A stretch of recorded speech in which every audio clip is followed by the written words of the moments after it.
আসসালামু আলাইকুম এসএসসি পরীক্ষার্থীরা। আশা করি তোমরা অনেক ভালো আছো।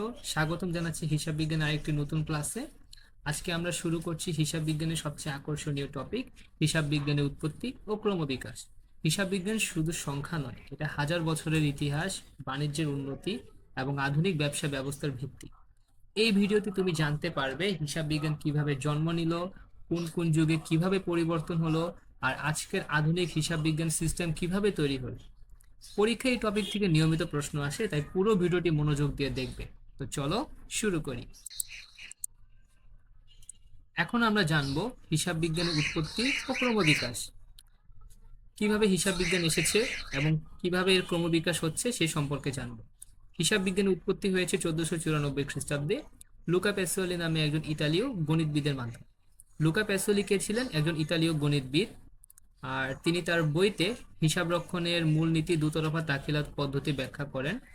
তো 1494 খ্রিস্টাব্দে লুকা প্যাসোয়ালি নামে একজন ইতালীয় গণিতবিদ, সেই বইটির নাম হচ্ছে সুম্মা দি অ্যারিথমেটিকা জিওমেট্রিয়া প্রপোর্শনালিটা। তার এই বইতে বা এই গ্রন্থতে তিনি হিসাব রক্ষণের যে মূলনীতি রয়েছে দুতরফা দাখিলা পদ্ধতি, যাকে আমরা ইংরেজিতে বলি ডাবল এন্ট্রি সিস্টেম, সেটাকে কি করেছিলেন? তিনি ব্যাখ্যা করেছিলেন। তো এখানে দেখো, তার বইয়ের যে চিত্রটি দেওয়া আছে সেই বইটির নাম ছিল সুম্মা দি অ্যারিথমেটিকা জিওমেট্রিয়া প্রপোর্শনালিটা। তো তিনি কি করেছিলেন? হিসাব বিজ্ঞানের মূলনীতি দুতরফা দাখিলা পদ্ধতি, যাকে ইংরেজিতে ডাবল এন্ট্রি সিস্টেম ছিল, তিনি কি করেছিলেন? এই বইতে ব্যাখ্যা করেছিলেন। এখন আমরা জানবো হিসাব বিজ্ঞানের উৎপত্তি কিভাবে হয়েছে সেটা সম্বন্ধে। তো দেখো, সভ্যতার সূচনা হতে মানুষ বিভিন্ন গুরুত্বপূর্ণ ঘটনা বা হিসাব গাছের গায়ে, গুহায় বা পাথরের চিহ্ন দিয়ে রাখতো। তো দেখো, এখানে এতটুকু জায়গায় বলা আছে যে হিসাব বিজ্ঞানের উৎপত্তি কিভাবে আস্তে আস্তে হয়েছে। আগে আমরা যখন হিসাব রাখতাম, তখন হিসাবটা কিভাবে রাখতাম? গাছের গায়ে রাখতাম, গুহায় অথবা পাথরের চিহ্ন দিয়ে রাখতাম। তো মনে করো, গাছের গায়ে আমি যদি 1 লেখা লাগতো তখন একটা দাগ কাটবো, যদি 2 লেখা লাগতো তখন 2টা দাগ দিতাম, এরকম করে আমরা হিসাবগুলো রাখতাম। তাই পাথরে বা গুহায় অথবা গাছের গায়ে আমরা চিহ্ন দিয়ে প্রতিদিনের হিসাবগুলো রাখতাম। কিন্তু পরবর্তীতে কি হয়ে গেল? একটা সমাজ গড়ে উঠলো, আর সেই সমাজে অনেকগুলো মানুষ কি হলো? বসবাস করা শুরু করলো। তো এই জন্য পরবর্তী লাইনে দেখো কি লিখছিল, যে এক সময় মানুষ সমাজবদ্ধ হয়ে বসবাস শুরু করলো এবং কৃষিকাজ আরম্ভ করলো, ঘরে দাগ কেটে বা রশিদে গিট দিয়ে ফসল বা মজুদের হিসাব মজুত করা শিখলো। তাই যখন তারা সমাজবদ্ধ হয়ে বসবাস করা শুরু করলো, তখন তারা কি হলো? কৃষিকাজ শুরু করলো বা কৃষিকাজ আরম্ভ করলো। ঠিক আছে? তো তখন সেই কৃষিকাজের জন্য যে হিসাবটা রাখা দরকার, সেই হিসাবগুলো তারা ঘরে দাগ কেটে বা রশিতে গিট বেঁধে তারা হচ্ছে সেই হিসাবগুলো রাখা শিখলো। আস্তে আস্তে মানুষের সংখ্যা বৃদ্ধি পেল। তারপর কি হলো? তো তারপরে দেখো কি লিখছে, মানুষের সংখ্যা বৃদ্ধি পেল, সমাজের বিস্তার লাভ করলো, বিনিময় প্রথা চালু হলো, মুদ্রার প্রচলন হলো, ব্যবসা বাণিজ্য শুরু হলো। তো এখান থেকে আমরা যা বুঝতে পারতেছি যে সমাজে যখন মানুষের সংখ্যা বৃদ্ধি পায়, তখন সমাজটা আরো বড় হতে থাকে, মানে হচ্ছে সমাজ বিস্তার লাভ করতে থাকে। আর এর ফলে সমাজে যে বিনিময় প্রথা চালু হয়, হ্যাঁ, তো এই বিনিময় প্রথা জিনিসটা কি বা প্রথাটা কি? তো বিনিময় প্রথাটার মানে হচ্ছে পণ্যের বিনিময় পণ্য। তাহলে একজন পণ্য দিবে, তার বিনিময়ে আরেকজন হচ্ছে পণ্য প্রদান করবে। ধরো, আমি তোমাকে হচ্ছে একটা কলা দিলাম, হ্যাঁ, আর তুমি তার বিনিময়ে আমাকে আম দিবে। তাহলে এই যে পণ্যের বিনিময়ে পণ্যের মাধ্যমে যে প্রথাটা সৃষ্টি হয়, এটাই হচ্ছে বিনিময় প্রথা। তাই যখনই সমাজের বিস্তার ঘটে, তখনই এইভাবে পণ্যের বিনিময়ে পণ্য প্রথাটাও চালু হয় এবং এর ফলে মুদ্রার প্রচলন শুরু হয়। আর যখন পণ্যের বিনিময়ে পণ্য প্রথাটা চালু করেছিলাম, তখন দেখা গেছে যে একজনের কাছে হয়তো সেই পণ্যটা নেই, তাই সে কি করতে পারতেছে না? বিনিময় করতে পারতেছে না।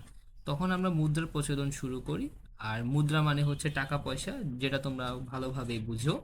তাই সেই মুদ্রার মাধ্যমে আমরা কি করি?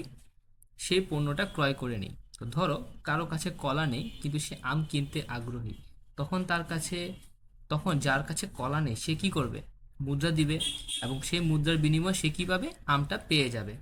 তাই মুদ্রার প্রচলনের ফলে এই একটা সুবিধা হতে থাকে, যদি আমার কাছে পণ্যটা না থাকে তখন আমি একটা মুদ্রার মাধ্যমে সে পণ্যটা কিনে নিতে পারি, এবং ব্যবসা বাণিজ্যের শুরু তার এটার মাধ্যমে আসলে ব্যবসা বাণিজ্যের শুরু হলো। ঠিক আছে? তো ফলে মুদ্রার প্রচলন যেহেতু হয় তখন ব্যবসা বাণিজ্য কি হয়ে যায়, শুরু হয়ে যায়। এরপর দেখো কি হলো, ক্রয় বিক্রয়, জমা খরচ, দেনা পাওনা এবং অন্যান্য লেনদেন হিসাবও কি হলো, বইয়ের অঙ্কতে লেখা শুরু হলো। তাই যেহেতু তোমরা দেখতেই পারতেছো যে এখন অনেক ধরনের লেনদেন হচ্ছে, কারণ আগে হতো পণ্যের বিনিময়ে পণ্য, আর আগে সমাজও ছিল না, তাই তখন বেশি একটা লেনদেনও হতো না।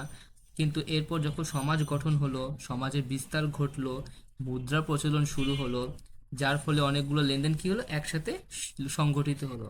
তখন কি গাছের গায়ে অথবা গুহায় একরকম দাগ কেটে হিসাব রাখা কি সম্ভব? অবশ্যই সম্ভব না। তখন তারা কি করলো, হিসাবের বইতে সে লেনদেনগুলো লিপিবদ্ধ করলো। তো তাদের যে জমা খরচ অথবা ক্রয় বিক্রয় যে করবে মুদ্রার বিনিময়ে, সেই ক্রয় বিক্রয় কি হবে, সেসব লেনদেনগুলো তারা লেখা শুরু করবে। তাই এভাবে কি হলো, হিসাব বিজ্ঞানের উৎপত্তি হলো।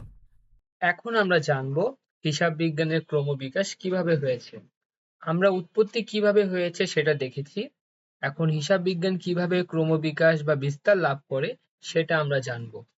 সময় পরিবর্তনের সাথে সাথে বিজ্ঞান ও প্রযুক্তি এবং ব্যবসা বাণিজ্যের অগ্রগতি হয়, এবং এরই ফলে হিসাব বিজ্ঞানেরও উন্নতি হয়।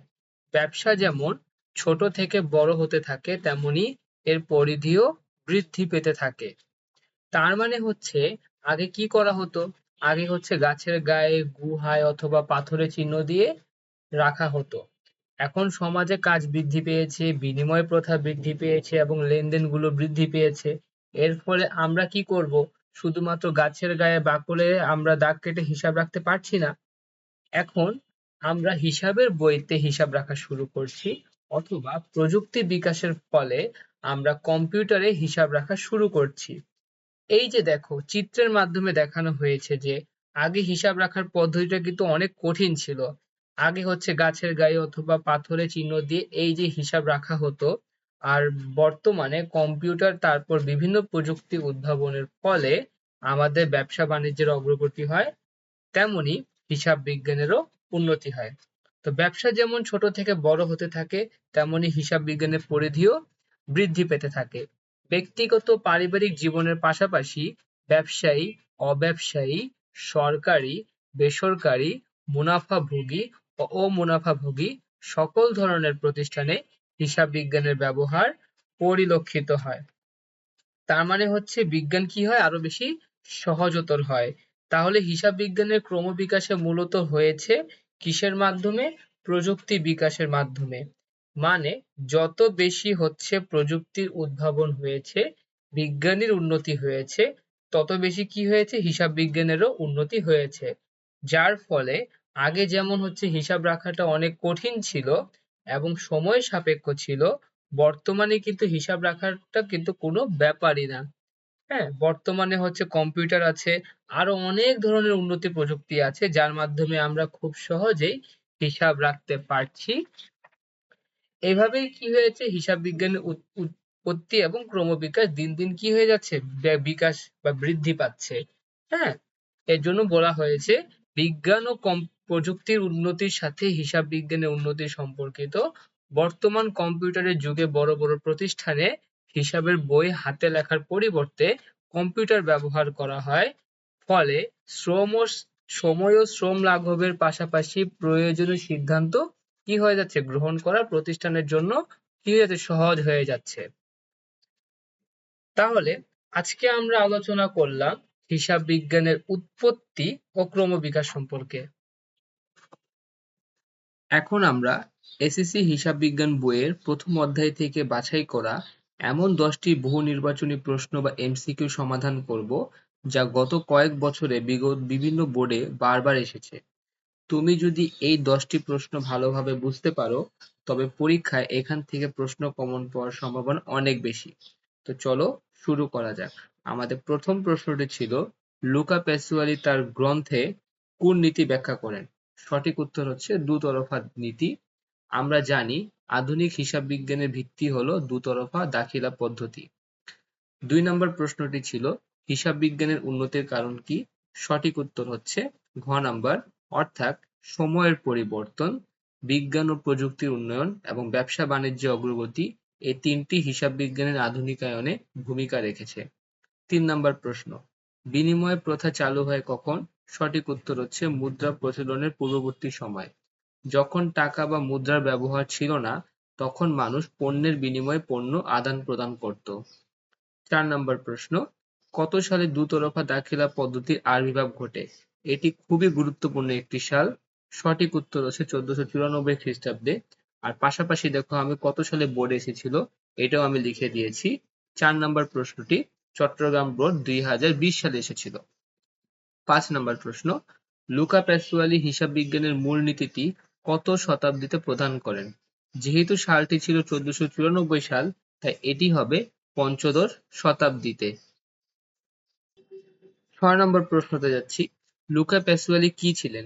তিনি ছিলেন একজন বিখ্যাত ইতালীয় গণিতবিদ, তাই সঠিক উত্তরটি হচ্ছে ঘ নাম্বার। ৭ নাম্বার প্রশ্ন, হিসাব বিজ্ঞানের জনক কে? আমরা সবাই জানি আধুনিক হিসাব বিজ্ঞানের জনক হচ্ছে লুকা প্যাসুয়ালি। এবার ৮ নম্বর প্রশ্নতে যাচ্ছি, এক সময় মানুষ রশিতে গিট দিয়ে কিসের হিসাব রাখতো?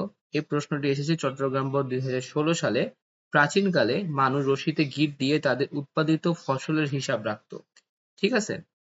এবার ৯ নম্বর প্রশ্ন, সভ্যতার সূচনা লগ্নে মানুষ হিসাব রাখতো কিভাবে? সে প্রাচীন সময়ে মানুষ হিসাব রাখতো পাথরে চিহ্ন দিয়ে। তো সঠিক উত্তরটি হচ্ছে খ নাম্বার, পাথরে চিহ্ন দিয়ে। ১০ নম্বর প্রশ্ন, আধুনিক হিসাব বিজ্ঞানের উৎপত্তি কোথায়?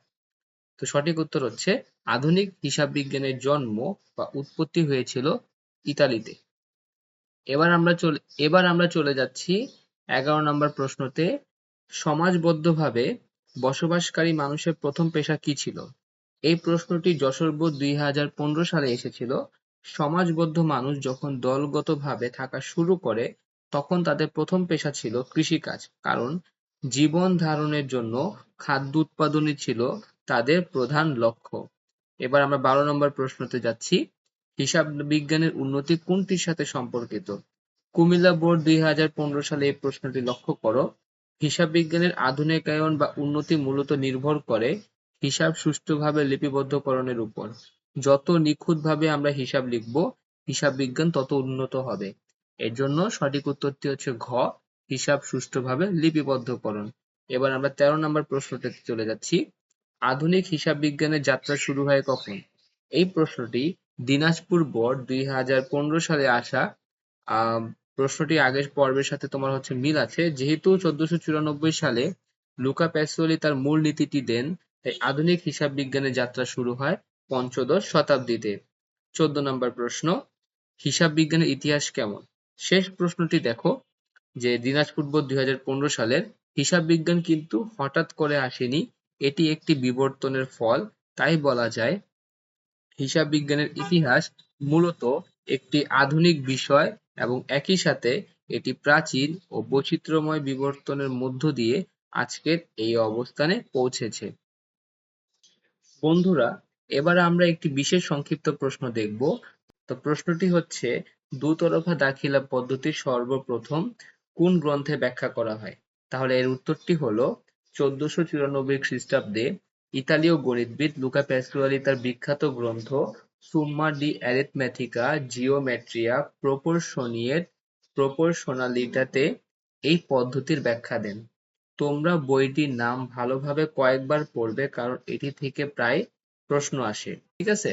তো এই নামে গ্রন্থটি লিখেন এবং এতে হিসাব বিজ্ঞানের মূলনীতি দুতরফা দাখিলা পদ্ধতি ব্যাখ্যা করা হয়। তো শিক্ষার্থী বন্ধুরা, এই ছিল আজকের আলোচনা। আশা করি তোমরা এই প্রশ্নগুলো খুব সহজে আয়ত্ত করতে পেরেছো। এই ভিডিওটি তোমাদের উপকারে আসলে একটি লাইক দাও এবং বন্ধুদের সাথে শেয়ার করো। আমি নিয়মিত এরকম সহজ এবং সুন্দর ক্লাস পেতে আমার চ্যানেলটিকে এখনই সাবস্ক্রাইব করে ফেলো এবং পাশে থাকা বেল আইকনটি বাজিয়ে দাও। তোমাদের অন্য কোনো অধ্যায় নিয়ে সাহায্য লাগলে কমেন্টে জানাও। সবার পরীক্ষার জন্য অনেক অনেক শুভকামনা। আজকে এখানেই বিদায় নিচ্ছি। ততক্ষণ পর্যন্ত তোমরা সবাই অনেক ভালো থেকো, সুস্থ থেকো।